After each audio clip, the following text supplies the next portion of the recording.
আচ্ছা, জীবনের শেষ মুহূর্তে দাঁড়িয়ে একজন বাবা তার সন্তানকে কি এমন উপদেশ দিতে পারেন যা শুনলে মনে হবে তিনি তার সন্তানকে ধ্বংসের মুখে ঠেলে দিচ্ছেন।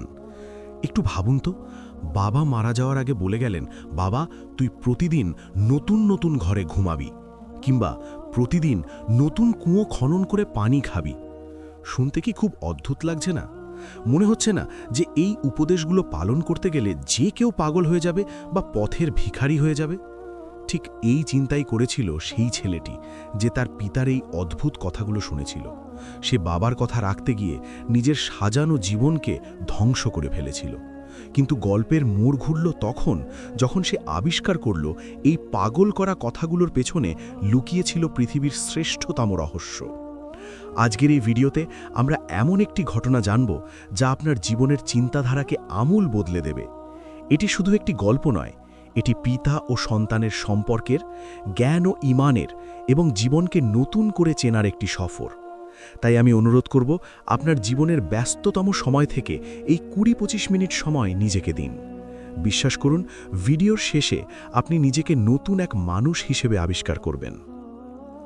অনেক অনেক দিন আগের কথা, এক শান্ত ও সমৃদ্ধ জনপদ ছিল। সেই জনপদে বাস করতেন এক অত্যন্ত বিত্তশালী সওদাগর।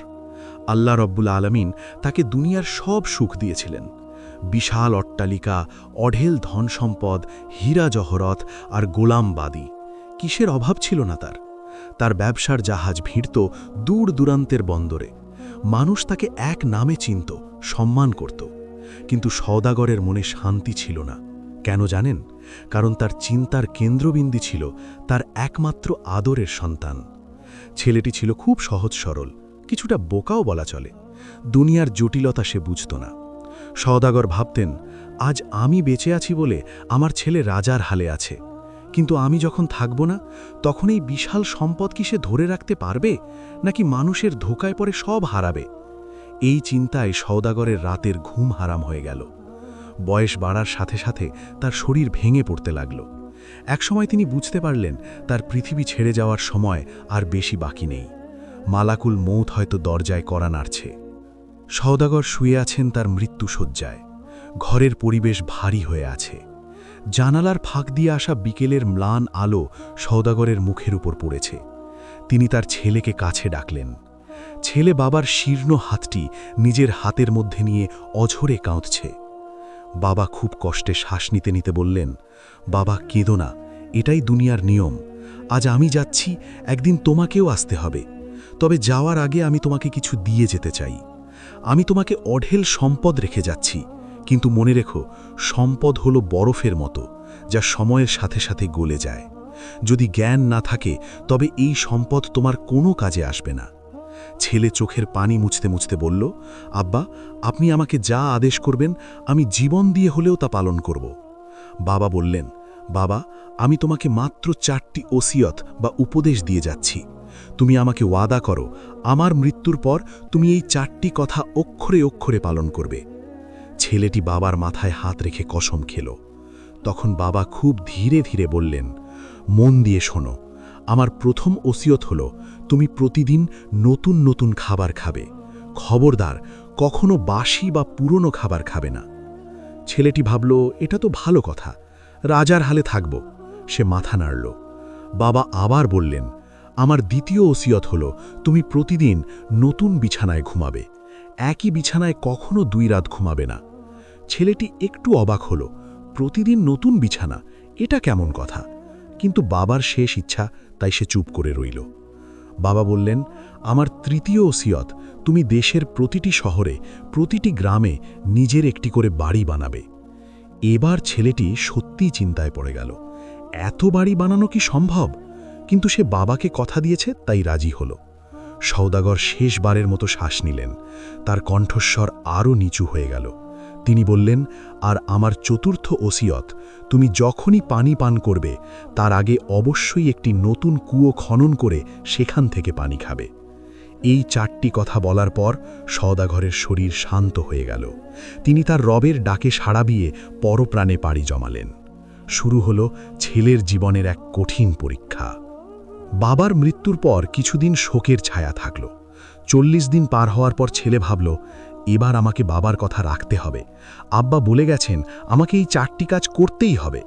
কিন্তু হায়, ছেলেটি ছিল অপরিণত। সে বাবার রূপক বা মেটাফর বুঝতে পারেনি। সে কথার ওপরের অর্থটাই সত্যি বলে ধরে নিল। আর এখান থেকেই শুরু হলো তার পতনের গল্প। সে তার বাবার রেখে যাওয়া বিশাল ভাণ্ডার খুলল। শুরু করল প্রথম উপদেশের বাস্তবায়ন। প্রথম ভুল, খাবারের বিলাসিতা। বাবার আদেশ ছিল প্রতিদিন নতুন খাবার খাওয়া। ছেলে তার বাবুর্চিদের হুকুম দিল, প্রতিদিন আমার জন্য রাজভোজ রান্না হবে। পৃথিবীর সবচেয়ে দামি চালের পোলাও, খাসির রেজালা, কবুতরের রোস্ট, হরেক রকমের মিষ্টি সব আয়োজন করতে হবে। আর শোনো, দুপুরের রান্না করা খাবার রাতে পরিবেশন করা যাবে না। রাতে আবার নতুন করে রাঁধতে হবে। বাবুর্চিরা অবাক হলো, কিন্তু মালিকের হুকুম। শুরু হলো বিশাল আয়োজন। প্রতিদিন বিশাল সব ডেকচি ভরে রান্না হয়। ছেলে হয়তো 1 লোকমা বা 2 লোকমা খায়, বাকি সব খাবার নষ্ট হয় বা ফেলে দেওয়া হয়, কারণ পরদিন তো আবার নতুন মেনু। এভাবে খাবারের পেছনেই তার জলের মতো টাকা খরচ হতে লাগলো। অথচ এত ভালো খাবার খেয়েও তার পেটে কোনো ক্ষুধা থাকতো না, খাবারে কোনো স্বাদ পেত না। কারণ যার পেট ভরা তার কাছে পোলাও আর মাটির দলা সমান। দ্বিতীয় ভুল, প্রতিদিন নতুন বিছানা। এরপর সে ধরল দ্বিতীয় উপদেশ, প্রতিদিন নতুন বিছানায় ঘুমানো। সে শহরের সেরা আসবাবপত্রের দোকানে হুকুম দিল, প্রতিদিন আমার জন্য নতুন পালঙ্ক, নতুন তোশক, রেশমি চাদর আর নরম বালিশ পাঠাতে হবে। প্রতিদিন বিকেলে নতুন খাট আসে। আগের দিনের দামি খাটটি সে হয়তো চাকরদের দিয়ে দেয় বা স্টোর রুমে ফেলে রাখে। কিন্তু সমস্যা হলো অন্য জায়গায়। প্রতিদিন বিছানা বদলানোর ফলে তার শরীর কোনো বিছানাতেই মানিয়ে নিতে পারছিল না। নতুন বিছানার নতুন গন্ধ, শক্ত বা নরমের পার্থক্য সব মিলিয়ে তার রাতে ঘুম আসতো না। সে সারা রাত এপাশ ওপাশ করত।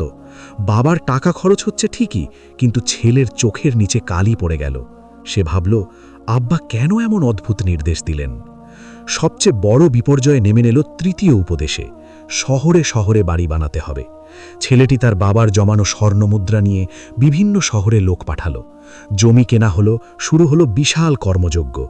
ইট, পাথর, কাঠ আর শ্রমিকদের মজুরি। একটি শহরে বাড়ি বানাতে গিয়ে তার লাখ লাখ টাকা বেরিয়ে যেতে লাগলো। কিন্তু বাড়ি তো আর একদিনে হয় না।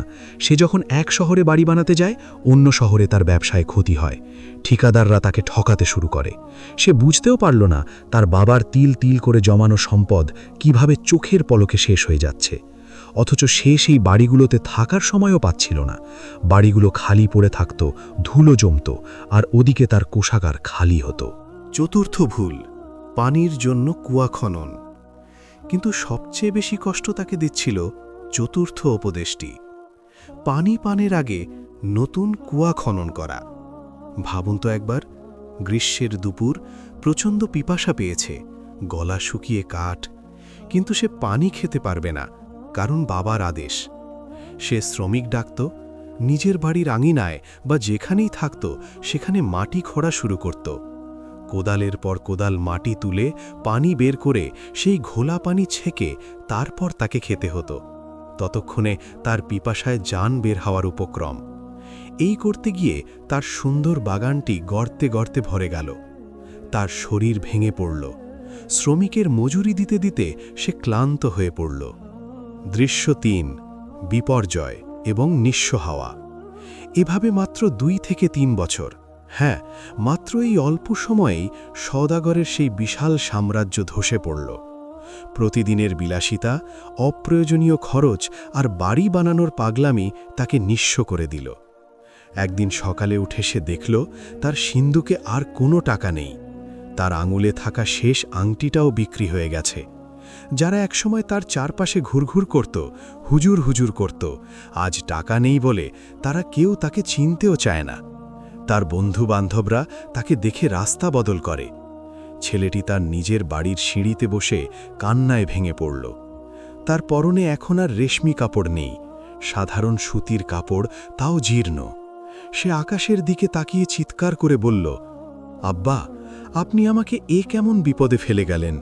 আমি তো আপনার প্রতিটি কথা পালন করেছি, তাহলে কেন আজ আমার এই দশা? আপনি কি আমাকে ভালোবাসতেন না? আপনি কি চেয়েছিলেন আমি পথের ভিখারি হই?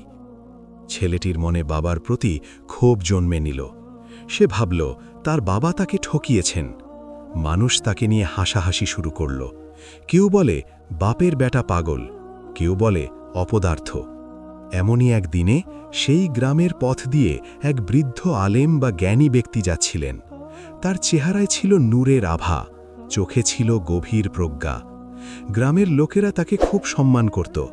লোকেরা বলাবলি করছিল এই হুজুর নাকি মৃত সওদাগরের খুব ঘনিষ্ঠ বন্ধু ছিলেন। এই কথা শুনে ছেলেটির মনে আশার আলো জ্বলে উঠল। সে দৌড়ে গেল সেই বুজুর্গের কাছে, গিয়ে তার পায়ের কাছে পড়ে কাঁদতে লাগল। জ্ঞানী ব্যক্তিটি তাকে তুলে ধরলেন, বললেন, বাবা, তুমি কে, কেন কাঁদছ? ছেলেটি বলল, হুজুর, আমি সেই হতভাগ্য সওদাগরের ছেলে। আমার বাবা মারা যাওয়ার আগে আমাকে 4টি ওসিয়ত করেছিলেন। আমি সেই কথা রাখতে গিয়ে আজ নিঃস্ব। আমার ঘরে খাবার নেই, পরনে ভালো কাপড় নেই। মানুষ আমাকে পাগল বলে। বুজুর্গ ব্যক্তিটি তাকে শান্ত করলেন, বললেন, তোমার বাবার ওসিয়তগুলো আমাকে শোনাও তো। ছেলেটি একে একে সব খুলে বলল, কিভাবে সে প্রতিদিন রাজভোজ খেত, খাট কিনত, বাড়ি বানাত এবং কুয়া খুঁড়ত। সব শোনার পর সেই জ্ঞানী ব্যক্তিটি মুচকি হাসলেন। তার হাসি দেখে ছেলেটির রাগ হল। সে বলল, হুজুর, আমি আমার সর্বস্ব হারিয়েছি আর আপনি হাসছেন? তখন সেই জ্ঞানী ব্যক্তিটি খুব মমতার সাথে তার মাথায় হাত বুলিয়ে বললেন, বোকা ছেলে, তুমি তোমার বাবার কথার কিছুই বোঝনি। তোমার বাবা ছিলেন একজন মহাজ্ঞানী মানুষ। তিনি তোমাকে ধ্বংস করার জন্য নয়, তোমাকে সারা জীবন রাজার মতো বাঁচিয়ে রাখার জন্য বাবার 4টি উপদেশ যা জীবন বদলে দিবে এমন কিছু রত্ন রেখে গিয়েছিলেন। কিন্তু আফসোস, তুমি রত্ন ফেলে কাঁচের টুকরো কুড়িয়েছ। ছেলেটি অবাক হয়ে তাকালো। ভুল বুঝেছি, তাহলে আসল অর্থ কি? জ্ঞানী ব্যক্তিটি তাকে পাশে বসালেন, বললেন, মন দিয়ে শোনো। তোমার বাবা যা বলেছিলেন তা ছিল রূপক। প্রতিটি কথার পেছনে ছিল গভীর জীবন দর্শন। প্রথম উপদেশের ব্যাখ্যা, তোমার বাবা বলেছিলেন প্রতিদিন নতুন খাবার খাবে। এর মানে এই নয় যে প্রতিদিন পোলাও কোরমা রাঁধতে হবে। এর অর্থ হল তুমি ততক্ষণ খাবে না যতক্ষণ না তোমার পেটে বাঘের মতো ক্ষুধা পায়। যখন মানুষের পেটে প্রচণ্ড ক্ষুধা থাকে তখন শুকনো রুটি আর পান্তা ভাতও মনে হয় পৃথিবীর সবচেয়ে সুস্বাদু নতুন খাবার। আর ক্ষুধা না থাকলে পোলাও কোরমাও মুখে রোচে না। তিনি তোমাকে পরিমিতি বোধ আর ক্ষুধার মূল্য শেখাতে চেয়েছিলেন। আজ তুমি ক্ষুধাও বোঝনি, খাবারের স্বাদও পাওনি, উল্টো সম্পদ হারিয়েছ। ছেলেটি চমকে উঠল। কথা তো সত্য, সে তো ক্ষুধার আগেই খেত। দ্বিতীয় উপদেশের ব্যাখ্যা, দ্বিতীয়ত তিনি বলেছিলেন প্রতিদিন নতুন বিছানায় ঘুমাবে। এর অর্থ খাট কেনা নয় বাবা। এর অর্থ হল সারাদিন তুমি এত কঠোর পরিশ্রম করবে, এত খাটুনি খাটবে যে রাতে যখন বিছানায় গা এলিয়ে দেবে তখন শরীর ক্লান্তিতে ভেঙে আসবে। ক্লান্ত শরীরের জন্য তোষকের প্রয়োজন হয় না। চাটাই বা পাথরের উপর শুলেও মনে হয় যেন রাজকীয় নরম বিছানা। তিনি তোমাকে পরিশ্রমী হতে বলেছিলেন যাতে তোমার ঘুম প্রশান্তির হয়। আর তুমি কিনা অলস হয়ে খাট কিনে বেরিয়েছ। ছেলেটির চোখ ভিজে উঠল। সে বুঝল সে কত বড় ভুল করেছে। তৃতীয় উপদেশের ব্যাখ্যা, তৃতীয়ত তিনি বলেছিলেন শহরে শহরে বাড়ি বানাবে। এর মানে ইট পাথরের দালান নয় বাবা। এর মানে হলো তুমি দেশের প্রতিটি শহরে মানুষের সাথে এমন মধুর ব্যবহার করবে, এমন সম্পর্ক গড়বে, মানুষকে ভালোবাসবে যে তুমি যখনই যে শহরে যাবে মানুষ তোমাকে নিজের ভাই বা ছেলের মতো আপন করে নেবে। তারা তোমাকে তাদের নিজের ঘরে থাকার জন্য পীড়াপিড়ি করবে। তখন দেখবে সারা দেশেই তোমার থাকার জায়গা আছে, অর্থাৎ প্রতিটি শহরেই তোমার বাড়ি আছে। মানুষের ভালোবাসাই হলো আসল বাড়ি। তুমি টাকা দিয়ে বাড়ি বানাতে গেছ, কিন্তু মানুষের ভালোবাসা অর্জন করনি। ছেলেটি এবার হাউমাউ করে কেঁদে উঠল। সে টাকার গরমে মানুষের সাথে কত খারাপ ব্যবহার করেছে। আজ তার বিপদে কেউ পাশে নেই। 4. চতুর্থ উপদেশের ব্যাখ্যা। আর শেষে তিনি বলেছিলেন পানি পানের আগে কুয়া খনন করবে। এর অর্থ হল কখনোই বাবার জমানো টাকা বসে বসে খাবে না। কুয়া খুঁড়তে যেমন কষ্ট হয়, পানি বের করতে যেমন শ্রম দিতে হয়, ঠিক তেমনি তুমিও নিজের শ্রমে, নিজের ঘামে উপার্জন করা টাকা দিয়ে খাবার খাবে। পরিশ্রমের এক গ্লাস পানিও কলিজা জুড়িয়ে দেয়, কিন্তু মাগনা পাওয়া শরবতও অত তৃপ্তি দেয় না। তিনি চেয়েছিলেন তুমি যেন স্বাবলম্বী হও, বাপের টাকার উপর নির্ভরশীল না হও। সেদিন সেই বুজুর্গের পায়ে হাত দিয়ে ছেলেটি তওবা করল। সে বলল, হুজুর, আমি আজ থেকে আমার বাবার প্রতিটি কথার প্রকৃত অর্থ পালন করব। গল্পের শেষটা কিন্তু খুব সুন্দর। ছেলেটি তার অবশিষ্ট সামান্য যা কিছু ছিল তা নিয়ে আবার ব্যবসা শুরু করল, কিন্তু এবার সে আর বিলাসিতা করল না। সে এখন প্রচণ্ড ক্ষুধা না লাগলে খায় না। সে সারাদিন এত পরিশ্রম করে যে রাতে শোবামাত্রই ঘুমে তলিয়ে যায়। সে মানুষের সাথে এত ভালো ব্যবহার শুরু করল যে অল্পদিনেই তার অনেক শুভাকাঙ্ক্ষী তৈরি হল, আর সে নিজের উপার্জিত টাকায় সংসার চালাতে লাগল। দেখতে দেখতে কয়েক বছরের মধ্যে তার সততা, পরিশ্রম আর মানুষের দোয়ায় সে আবার তার বাবার মতোই ধনী এবং সম্মানিত সওদাগরে পরিণত হল। মৃত্যুর আগে বাবা ছেলেকে কি বলে গেলেন, এই কথাটি তার জীবনের মোড় ঘুরিয়ে দিল। প্রিয় দর্শক, গল্পটি হয়তো এখানেই শেষ, কিন্তু এর শিক্ষাটা কি আমরা আমাদের জীবনে নিতে পেরেছি? আজকের সমাজে আমরা অনেকেই শর্টকাট খুঁজি, বাবার রেখে যাওয়া সম্পদ কিভাবে ওড়ানো যায় সেই চিন্তায় থাকি। আমরা ভাবি দামি খাবার আর দামি বিছানাই বুঝি সুখ, কিন্তু না। 1. প্রকৃত সুখ ক্ষুধায়। আপনি যদি সুস্থ থাকতে চান, খাবারের স্বাদ পেতে চান, তবে ক্ষুধার্ত হওয়ার পর খান। 2. প্রকৃত শান্তি পরিশ্রমে। ঘুমের ওষুধ খেয়ে ঘুমানোর চেয়ে শারীরিক পরিশ্রম করে ঘুমানোর শান্তি 1000 গুণ বেশি। 3. প্রকৃত ক্ষমতা ব্যবহারে। আপনার কোটি টাকা থাকতে পারে, কিন্তু আপনার ব্যবহার যদি খারাপ হয়, তবে আপনি পৃথিবীর সবচেয়ে গরিব মানুষ, আর ব্যবহার ভালো হলে পুরো পৃথিবী আপনার আপন।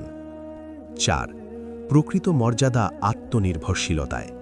বাপের পরিচয়ে বড় না হয়ে নিজের পরিশ্রমে নিজের পরিচয় তৈরি করুন, সেটাই আসল পুরুষের কাজ। ভিডিওটি দেখতে দেখতে হয়তো আপনি ভাবছেন, আমার তো এত সম্পদ নেই, এই গল্প আমার জন্য না। কিন্তু বিশ্বাস করুন, এই 4টি সূত্র যার জীবনে আছে, তার চেয়ে সুখী মানুষ এই পৃথিবীতে আর নেই। আপনার কাছে আমার একটি ছোট্ট প্রশ্ন, এই 4টি উপদেশের মধ্যে কোনটি আপনার কাছে সবচেয়ে কঠিন কিন্তু সত্য বলে মনে হয়েছে? কমেন্ট করে আমাদের জানান। আপনাদের প্রতিটি কমেন্ট আমি খুব গুরুত্ব দিয়ে পড়ি। ভিডিওটি বানাতে আমাদের অনেক গবেষণা এবং পরিশ্রম করতে হয়েছে। যদি এই গল্পটি আপনার হৃদয়ে সামান্যতম নাড়া দিয়ে থাকে, তবে ভিডিওটিতে একটি লাইক দেবেন, আর এমন সব জীবন ঘনিষ্ঠ, শিক্ষণীয় এবং অদ্ভুত সব গল্পের মাধ্যমে নিজেকে সমৃদ্ধ করতে আমাদের চ্যানেলটি সাবস্ক্রাইব করে বেল আইকনটি বাজিয়ে দিন। মনে রাখবেন, জীবন খুব ছোট, কিন্তু শিক্ষা অফুরন্ত। ভালো থাকুন, সুস্থ থাকুন, আর মা বাবার খেয়াল রাখুন। দেখা হবে পরের ভিডিওতে আরও একটি চমৎকার গল্পের সাথে। আসসালামু আলাইকুম।